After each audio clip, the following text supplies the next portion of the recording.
طبعا كلنا بنقع في نفس المشكلة دي. تعمل ايه لو صباع من الادابتر بتاع الشاحن بتاعك الاصلي اتكسر او الاتنين اتكسروا؟ كل اللي مطلوب مننا حتة سلك صغيرة زي كده وفيشة وشريط لحام، وتعالى نبدأ فيهم اوريك ازاي تقدر تصلح المشكلة دي وتستفاد براس الشاحن الاصلية بتاعتك.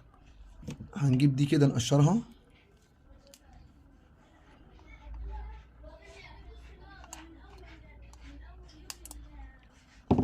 بالوضع ده كده،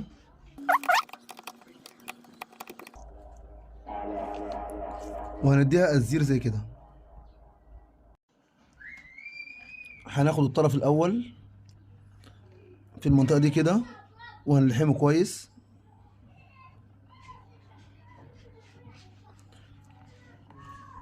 الطرف التاني هنلفه على الصباع ده كده، وممكن نأمنه بأزير برضو زي كده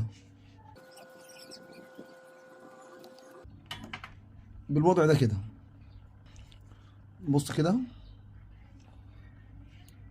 اللقطة اللي جاية دي أهم لقطة، وهي العزل، عشان لو في أطفال أو حاجة في البيت ما يتكهربوش، أو حضرتك ما تتكهربش برضو. بص كده، دي لازم نعزلها كويس جدا جدا جدا بحيث إن نتفادى أي أخطاء. بص حضرتك كده،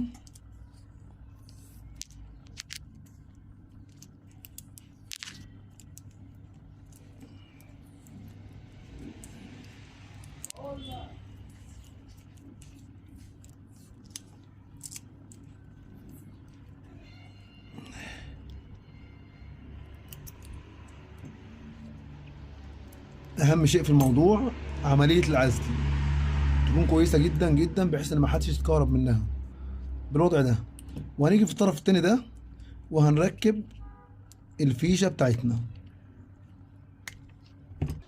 كده. بفضل الله احنا خلصنا الاتنين، دي بس واقفة على الفيشة اللي زي دي كده هتتركب بالوضع ده كده. كده بعد ما خلصنا بقى ده شكل الشاحن بتاعنا. طبعا هو شكله مش ظريف شوية، بس احنا على الاقل خالص استفدنا بالادابتر بتاع الشاحن الاصلي، مش هيضر معايا الموبايل، وفي نفس الوقت ما كلفناش حاجة. هنوصل الكابل وهنجيب الطرف التاني نوصله في الموبايل، وناخد دي نوصلها في البريزة بالوضع ده كده. شحن معايا تمام. بص كده.